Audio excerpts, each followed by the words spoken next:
comprehensive plan. People want to see the downtown, the buildings preserved. Talking a little bit about marketing our Greensburg. This is one of our greatest assets. Sets us apart from other downtowns. It's our look. It's an insight into the values of the community.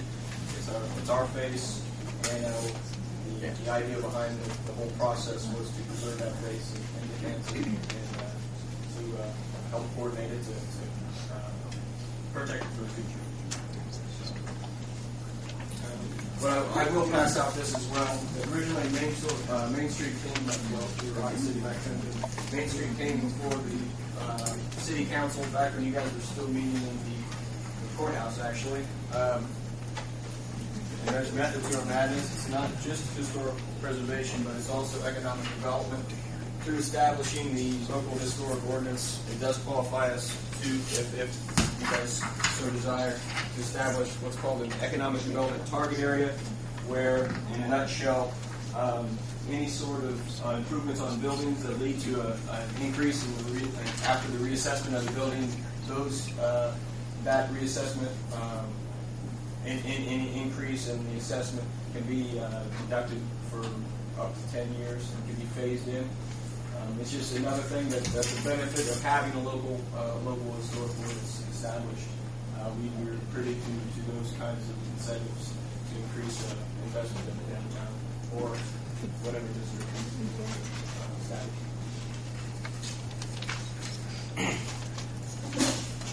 I think you got somebody back. Sure. If I want to change the front of my building, why should I ask you if I can do that? Or if I have to go to the city and get a permit, why do I need to bother with you? Well, and that's a good question, and it's a regular question that we have. In the same way that if you perhaps wanted to change your windows or add an awning or add a sign, you would have to go to the city to get a building permit of some kind. So why do I need you? So for the same reason, essentially because we're establishing this as a special district, one that requires special attention and special coordination. And that's not to say that we wouldn't approve your yes, but I still don't feel like I should have to ask you. I don't know why my building should have to be put in this antique stuff, because it is not the way it used to be years ago. I'm right next door to Main Source Bank. I was going to say, theirs is different. My building is different. Why should I be in that? I don't want to be voluntary.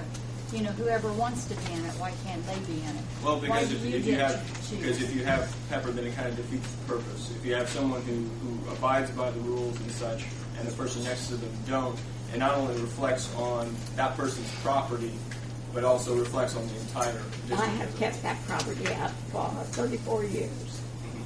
And I don't intend to let it go. Now, you might introduce yourself, by the way. I'm Edna Wagner. I think they all know me pretty well.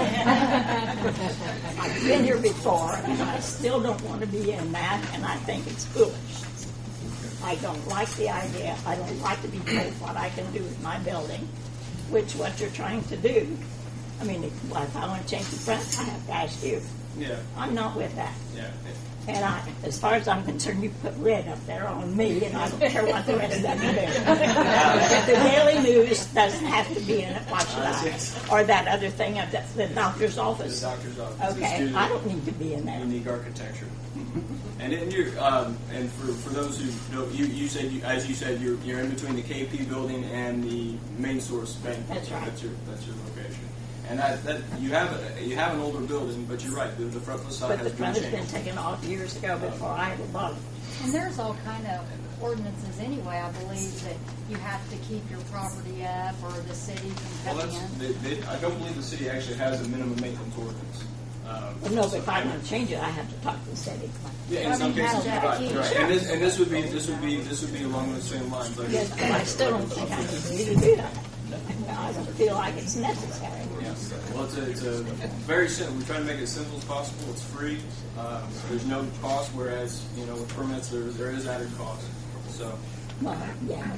Yeah, if you want to be in it, I would think that would be Yeah, fun. And yeah. right around the square where, well, the courthouse is not even like it was.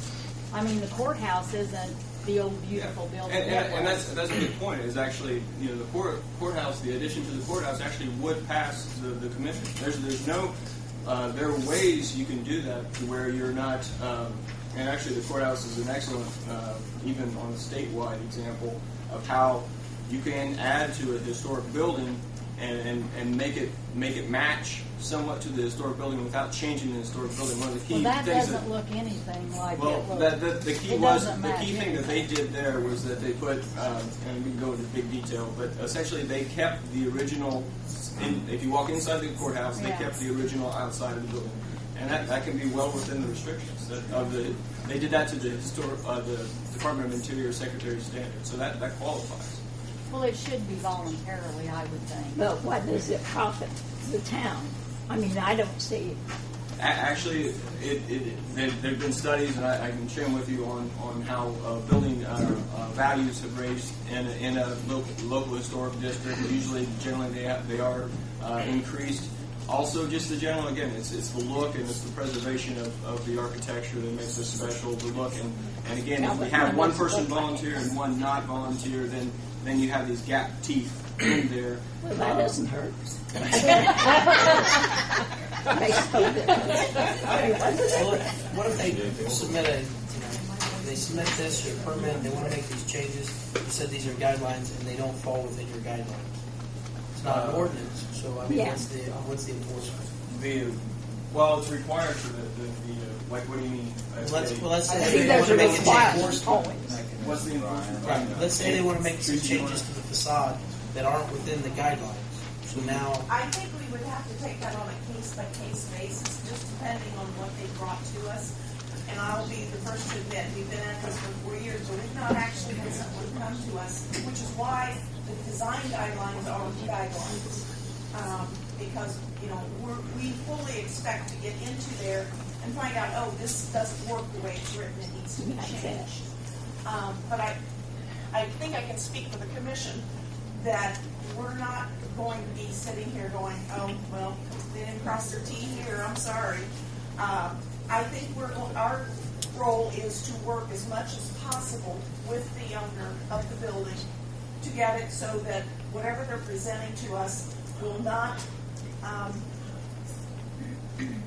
should I put this, cause the whole district as a whole to, you know, I'm not really. Uncoordinated. Yeah, uncoordinated, yeah, to actually devalue the rest of the district. So as long as it coordinates with the district, I think the commission is probably going to be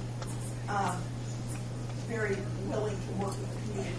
I guess my ultimate question is, what if they have something that just completely clashes with what you want?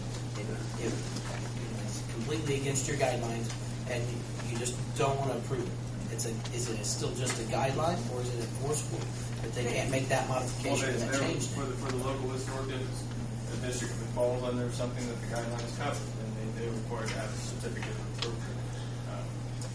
In the same way, again, as a building permit, if it doesn't fall, you know, if it doesn't muster with what's allowed by zoning or what have you, they have to take it. And also, I think the ordinance that has already been passed, that created us, has stipulations in there if, you know, if property owners don't abide by the ordinance, there are things that the city can do. See, if we don't abide by what they want, where are we? You know, what are you going to do, sue us or something? No. It's same along the lines again with building permits and stuff. Okay, So- if I want to do something, I would get a building permit, but I don't see why I should talk to you about it. I Yeah, really well, don't. it would be I the do same not. process. You go in and you probably fill out actually both of them, and it would be fine. Well, if you paint, you don't have to go ask No, now if you can paint. That's But correct. your That's papers correct. now say, you know, who decides what is the color that, you know, you like? And, It has that's to where be. we would come in. You would come in and we would discuss. You bring in what you would like, and we would. See, I don't like it's a it. coordination. I don't feel like it's Yeah, any but of your it's, business. you have I the really final don't. decision, you know, It's the okay. commission's. Yeah, Correct. but I still say, start small. And I know there's several uptown that really want to be in this. Mm-hmm. I would think if you would start small, then maybe others would see how it is. It seems like now, you know, you are forcing your opinion, your colors, your on people. Yeah. Yeah, and it is. It again, is. we're not the, we were actually, the commission has the support of the community. I mean, Is it all the community yeah. that has places uptown? well, Do you yeah, have we a had- place we had- we had- uptown? Yes, my father does actually. Okay. Your Do you, father's Gina? a lawyer, yeah. And Okay, Judy he's does. my Yeah, I lawyer. know. Well, that's fine. But yeah, the actually the majority of owners downtown actually is support, and again with the community, with the comprehensive plan, they suggested that we're acting on behalf of the comprehensive plan of the city of Greensburg. So I mean we have support. We'd like to have support. I understand your situation, and it's not a new. Those aren't new questions for situations like this. It's very understandable. Not everybody agrees with it, but it's one of coordination. It's not one of control. It's one of To me, it sounds protecting like because it's control. because downtown, it actually, what you do to your building affects obviously the building next to you's value. Well, like I said, I've been there 34 years, and so far I haven't damaged Yeah, I know. anybody next door to me. I And I'm not understand. about to. But I still I mean, think I if like you it the way it start is. right That's around the courthouse, I think it would expand, I do think that it's important to realize that we're not mandating anyone make changes. Yeah, you Whether can or keep not, your building yeah, as it is. yeah. Thank you. I You do appreciate not that. have to change the building. If she wants to color or paint it, we have to ask. Only if she changes the color. If it's Well, the what same color is it now? See, you don't even know. White. No, it's not white. No, it isn't white. Not at all. Pink. My building is Yeah, pink. as long And as if I you want to don't put change purple your- dots that on it, I color. will. Yeah, you can keep it pink as long as you want. Yeah, but like I say, if I, yes. I've waited 2 hours talking. Can you come up to the microphone so I can listen? You mean you can't hear me back there? Now, you know, Edna, really this ordinance are to protect folks like you. Because you said, I don't want to change nothing on my building. I'm going to leave it just like it is. And the person next door to you may not feel the same way. They may come in and paint it zebra color with polka dots. I may join them. I just do not want to be in this. Have you got that? Yeah, but now we've been friends for 50 years, At least 50. and I'm trying to think, Edna, what would hurt you? That's what I'm trying. If I was in your shoes, put myself in your shoes, how would I feel about it? You know, if it's not going to affect me, shoot, I don't care. What it's doing is trying to protect you. Really. Okay. Suppose your house, the house next door, and downtown. Okay. Somebody comes along and says, no, you got it. We're going to put you in this, and this is the way it's got to be now. If you want to change your house, we have to know all about it. You have to ask us about it. And that's the way it goes. If you didn't have a good looking old building, we wouldn't include you. Well, what do you want me to do to it so I can stay We out? don't want you. I tell you Do what, anything. it's painless. You won't even know whatever happened. Yes, it is. I don't want it, Terry. I do not want it. I'm 83. I've lived there 34 years, almost 35. And I don't see why I should have to be into something that I don't want to be into. I appreciate your finish there. I know what you're talking about. Still, it's against me. I understand. Really. Yeah. If you just don't want it to happen. No. Tell everybody else that. Yeah, I don't want it to happen. I feel like it's part of my liberty away. I really do. Brian, what would be the harm of having an advisory board of building owners together to talk to the historic commission? And they work with the historic commission on finding out what their likes, what their dislikes are, where Edna or anybody else that works downtown feels like they're actually involved. I mean, other than just being asked, they're being involved in the decision making. What would be wrong? Not so much a voting thing, but an advisory board. people that own businesses down in that square. I guess I'm not aware of a situation like that. There's, you can always put an advisory board, but,